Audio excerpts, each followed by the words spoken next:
Hey guys, how are you? I'm Andre C. Hatchett with Financial Juneteenth University and BlackMenDoingIt.com, the rebranding of the black man. If you guys have been on social media the past week or week or so, you've probably seen these brothers. They all just graduated law school together, and their pictures went viral. I love the 2.5 million views. They're special, they're gifted, they're talented, and we're going to call them the Great A. How are you leaders doing? Doing pretty well. How are you doing today? Doing fantastic. Thank you for joining. Congratulations, man. Law school's real. Law school is. Yes, it is indeed. Almost like prison. Yeah, yeah. You know, hopefully, Lord agrees will keep people out of prison. So, 2.5 million views and counting. It's been shared. Who shared this photo on their platforms?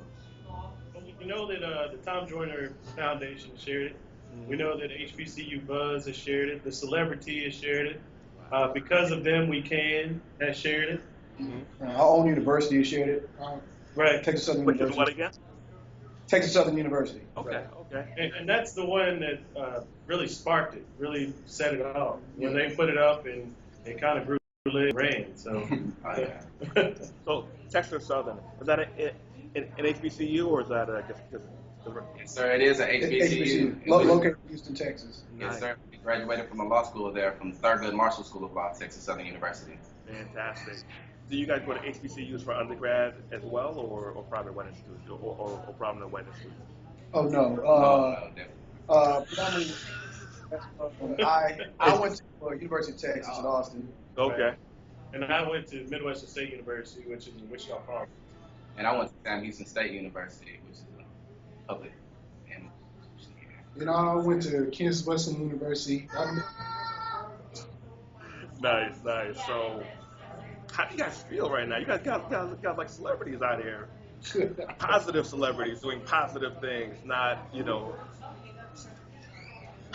absurdity. Because last week I saw a video being shared of a guy or guys who have 10 kids, 12 kids, 15 different people, and all kind of crazy numbers like this. And I was like, yeah, this is really what's going on out here. But this is what we need to see. This is what we need to see. Brothers who are positive and profiling the public eye for doing positive things and winning. So thank you for that, by the way. How do you feel right now? I feel amazing. You know, Graduated. Say your name real quick, good brother. Say your name real quick, brother.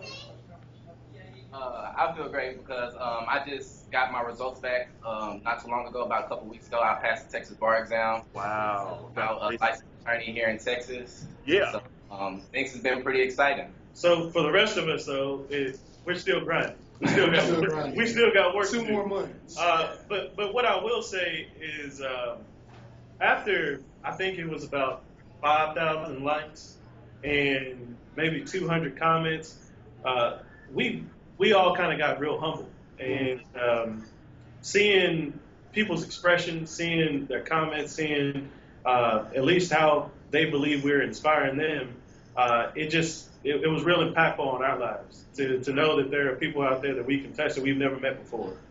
And so for me, I know, I have a younger nephew, I have 2 of them, and a niece, and so when I look at it from my standpoint, is that there may be some kids out there who never even thought that law school was possible, but for us, we look at it as, look, we made it, and we come from some of those similar backgrounds that other people come from.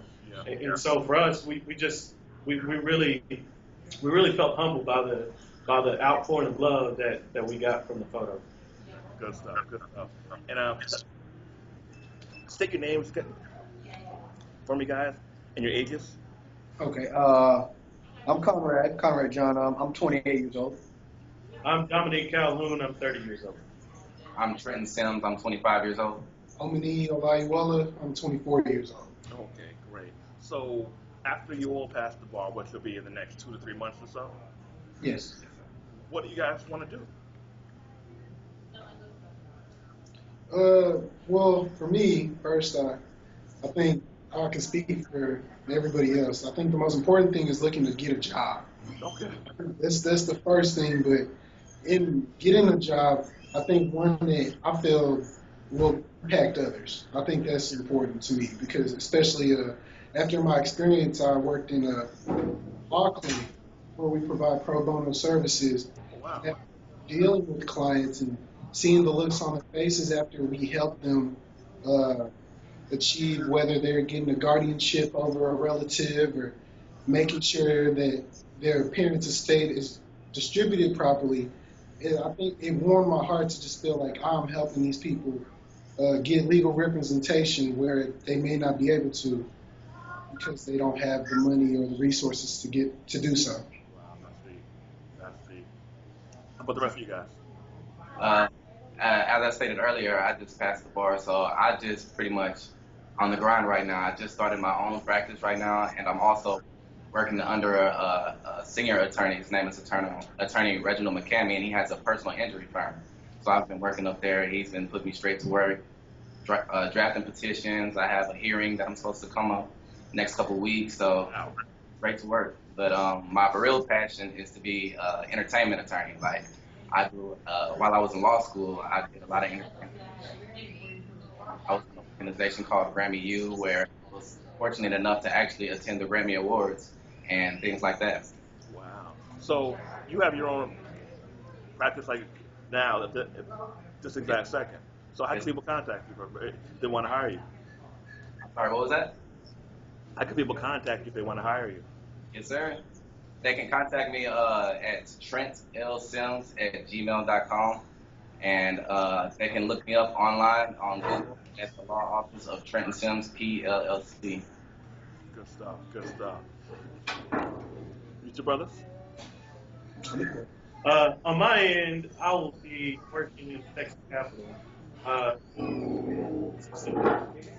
maker, and ensuring that the laws that are getting passed in Texas are favorable.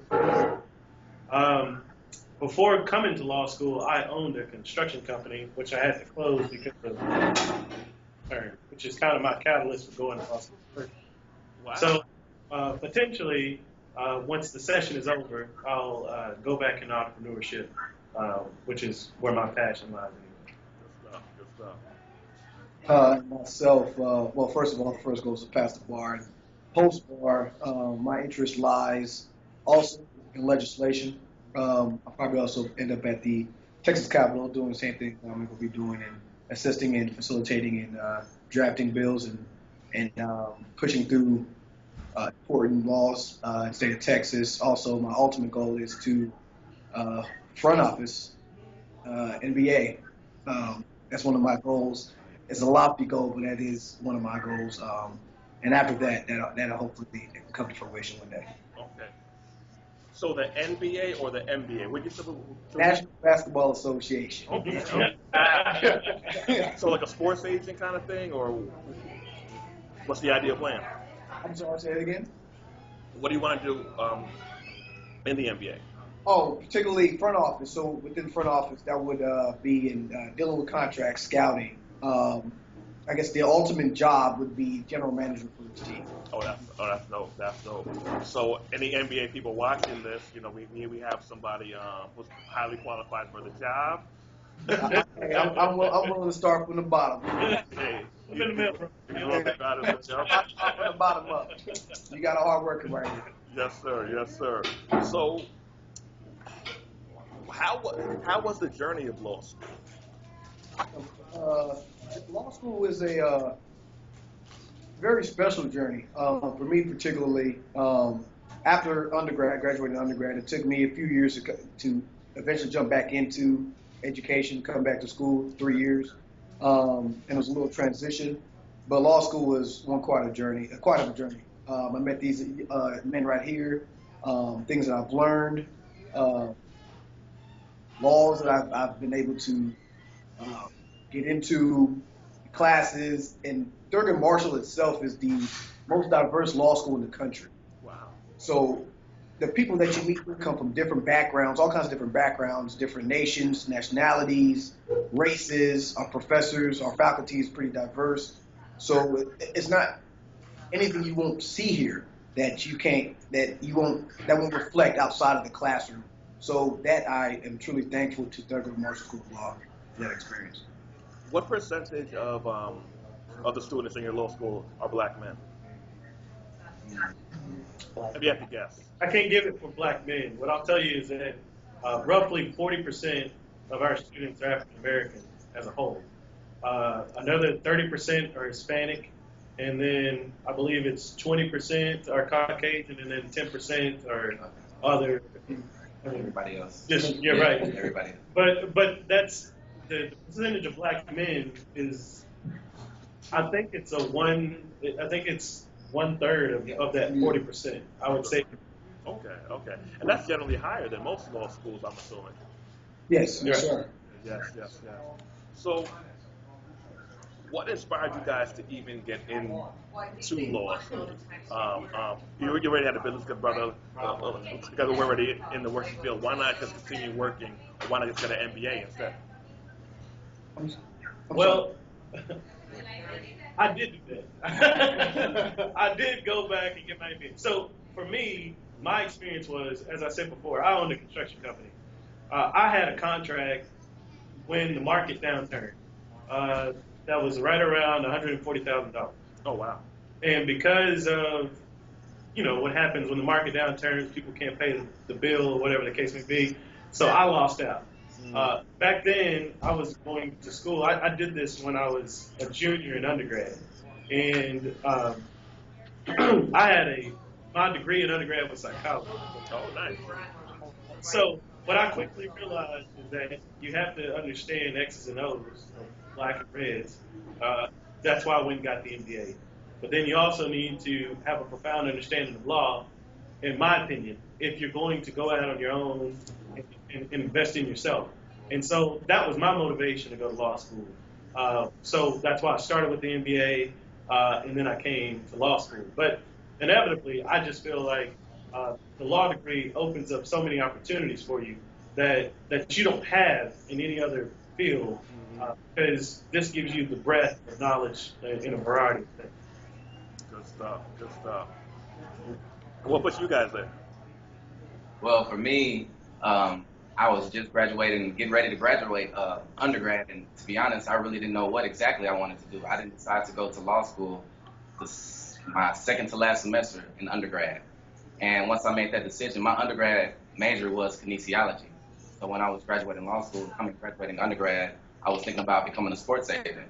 But once I actually got to law school and saw how diverse and who was actually here and all the professions, great professions that we have here, it just completely changed my mind on everything. So sports agent went out the window, and I started looking more for entertainment. And before I knew it, after I passed the bar, I'm working personal injury. So who knows where I'll be within the next year.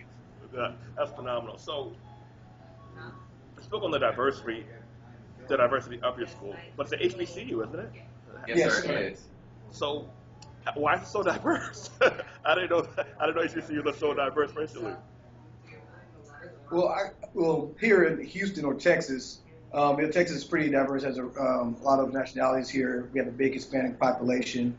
And I think that's a major of the demographic of the schools. We have a big Hispanic population. I think that's and it being a historically black university, that also plays a big role into that.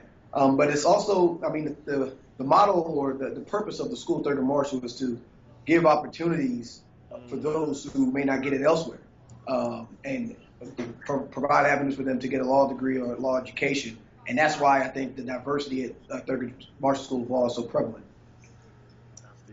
That's deep. So, what advice would you give to somebody who's on the fence and they're thinking, is it worth it financially? Is the outcome worth it? What, I'm not sure. They're on the fence. What would you tell them to do or not do? I say do it. Say do it. A legal education cannot be taken away from you, or any type of education. Wherever field of education that you may pursue, that can never be taken away from you. And particularly in law, nobody can go against you. That's something that you take with you forever. And I think for me personally, coming to law school, I read things, I see things differently, I speak differently. Even when I'm driving, I'm so aware of the laws that I know I should touch or that I know things I can do. I think it's truly valuable. Education, especially in the legal field, is truly valuable. I take a little different approach to it, only that if they're going to, if anybody out there is listening and they're pretty much in my position, which was, why are you doing that? Because I had a career and I was already in place and on a trajectory to do something else than that. You're going to get people that's going to say, don't do that. Don't spend all that money. Don't go there. But I think if you're focused on what your passion is and you also have a profound grip on what you want to do, law school definitely is going to. Okay.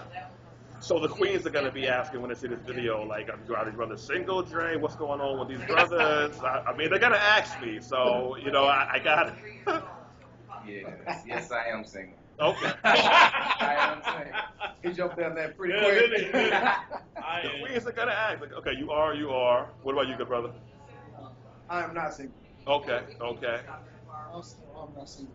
You're not single. Okay, so you guys are single. What's your email address? So if the queens want to reach out, they could, get in contact with you. My email address is trentlsims@gmail.com. Okay. This Gmail's about to blow up. Yeah. And how about you, big brother? No. Well, you're not single. Oh, okay, so everyone else is involved but you. Yeah. Okay, all right. So he's the one to email then. All right. Oh man. So, what famous or publicized attorneys have you guys studied? That's like, wow, like this guy or this queen just is a phenomenal bomb attorney. Maybe that's public or non-public. My mentor, Attorney Ricky Anderson.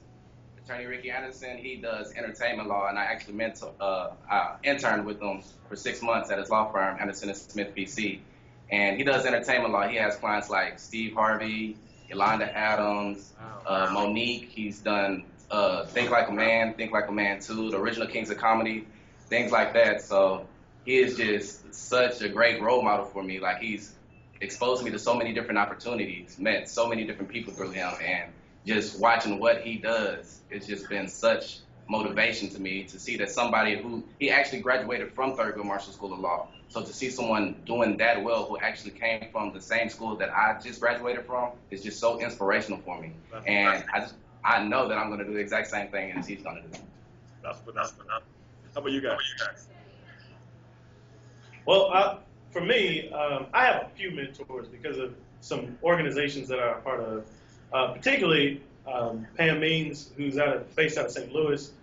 She's a partner at a large firm called Thompson Coburn there. Lana Benford, who's at Fulbright here in Houston. She graduated from Thurgood Marshall School of Law, was a hiring partner there. You got Kim Phillips, who is a rock star within the oil industry. She's the chief litigator for one of major oil companies based out of here in Houston, and she graduated from here. And so there's a number of success stories for me. I know I just gave you a litany of women, right? I don't leave it there, but I do. He gave you Ricky, and I did want to say that I think for all of us, we haven't been short of having some phenomenal mentors, especially those that graduated from this law school that have been willing to come back and bestow their wisdom on us. All right. How'd you guys find your mentor? Attorney Ricky Anderson, he actually is still a professor at the school. Oh, wow. So even through all the chaos that he goes through, he still is here every Monday to teach his class. He just gave me an A. You earned an A. So he's still teaching there, even though he's done these movies and Steve Harvey is a client. Man, He does everything. So, and That's saying a lot. National Bar Association, I was the chairman of the Law Student Division, which gave me a seat on the Board of Governors. And Ricky Anderson is also the chair of the Sports and Entertainment section. And so I've had the privilege of knowing him, and that's actually how I met Pam Means and some of my other mentors because of the leadership positions that I've had here at Thurgood. Wow, that's phenomenal. That is phenomenal. So, where do you guys see your life? I want to each of you guys answer to this. Where do you guys see your lives in 3 to 5 years? What do you want to be doing? For me, 3 to 5 years, I see myself as a successful practicing attorney, either out here in Houston or back home in the Dallas area. It just, for me personally, just giving back to people and helping those who who don't have the resources, who can't help themselves necessarily. And me, next 3 to 5 years, my law firm will be booming. I will still be doing personal injury, but I will be doing entertainment as well. I will be following in Ricky Anderson's footsteps, and I will be all over the U.S. and around the world, just like he does. And I actually plan on being a professor here at Thurgood Marshall School of Law as well. So that's what I have planned for the future. My first 3 to 5 years are going to be focused on protecting the rights of citizens throughout Texas and all Americans.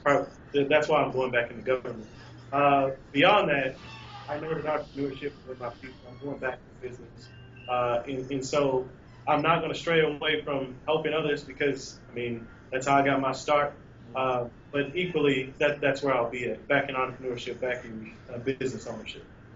Well, for me, 3 to 5 years from now or beyond that, to keep it lofty, I plan to see myself as an executive in the front office for Team International Basketball Association. Which team? Any team in particular? Any team. Any team. Any team. I love basketball. Any team. Okay. Good. So, who was the one that emailed me? Which one of you guys was it? It was you, good brother, right? So you didn't email me. You actually emailed Dr. Boyce Watkins, and I helped him manage the Financial Juneteenth University platform. What made you reach out to him? All right, what was the question? What made you reach out to Dr. Boyce Watkins?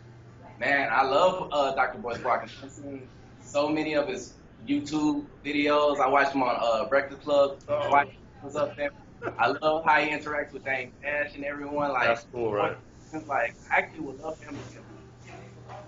I see that he is very well. He knows a lot when it comes to finances. Like, he's a professor and everything, and he's just such an inspirational person to me. And every video pretty much that he puts up on YouTube, I'm gonna watch. And I'm reaching out to him too. That's deep. And he's gonna be back on the Breakfast Club early June. I think it's June 5th or 6th too. So check it out when he's on there as well. So, grade A. What advice would you give? Just life advice to some of our black brothers out here. Business, law school, personal advice. What advice do you have for our black men out there? Me personally, I would say go to an HBCU. Because that was what completely, like it completely motivated me. Because usually, like I grew up in a very small town here in Texas. It only had about 3,000, 4,000 people. I graduated in a class of 118 people, 12 of them was black. So my undergrad, I went to Sam Houston State University, which was a majority white school as well. So when I came to HBCU, the experience was phenomenal for me. Like it was the first time for me to be surrounded. It's brilliant. And I've never experienced anything like that before in my life. So it just completely changed my way of thinking. So that's what I do. Okay. Well, I'm gonna do something a little personal. My family's from Sierra Leone, West Africa. Yeah, motherland. Yes, sir. And it's a thing that my parents always told me. My family always told me the statement is, in order to go forward, you have to look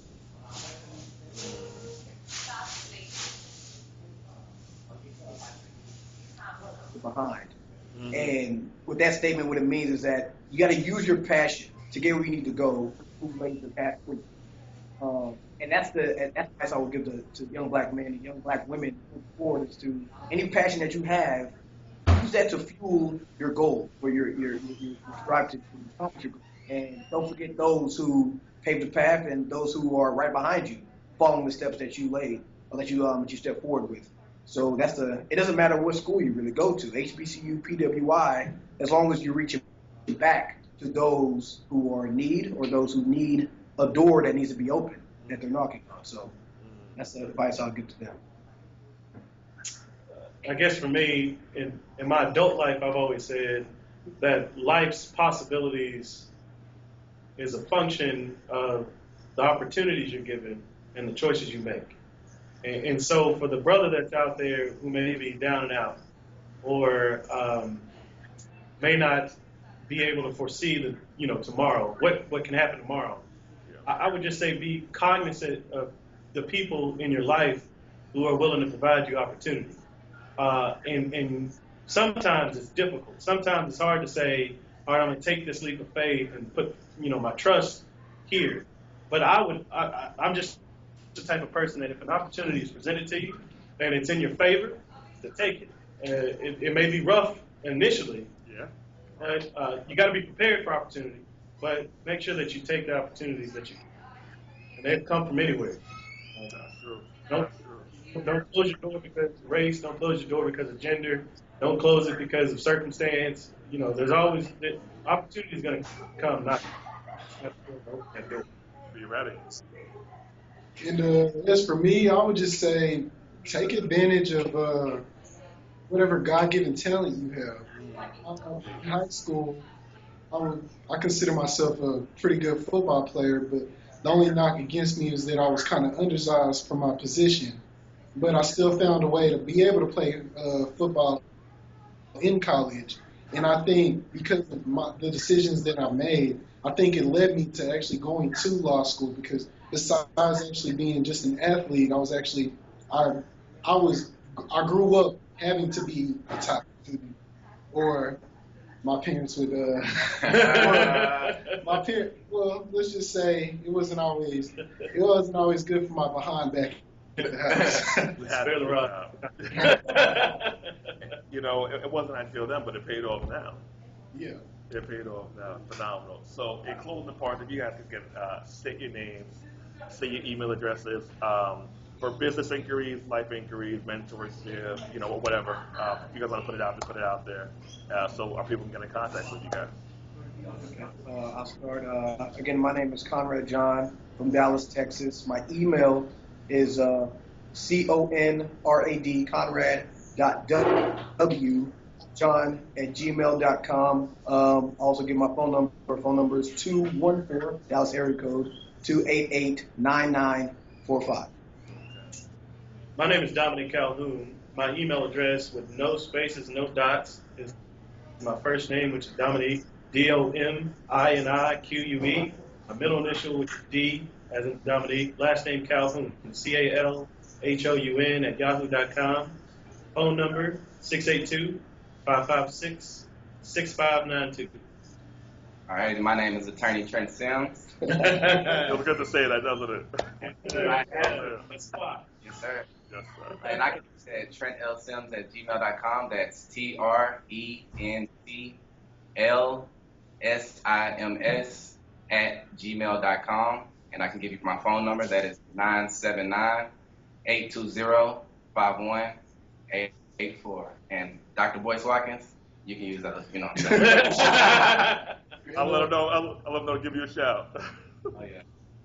And my name is Omani Olayiwola. I can be reached at OMONIYI.OLAYIWOLA90@gmail.com. And my telephone number is 972-891-1563. Wow. So you guys might know them as the famous HBCU law school graduates from the picture.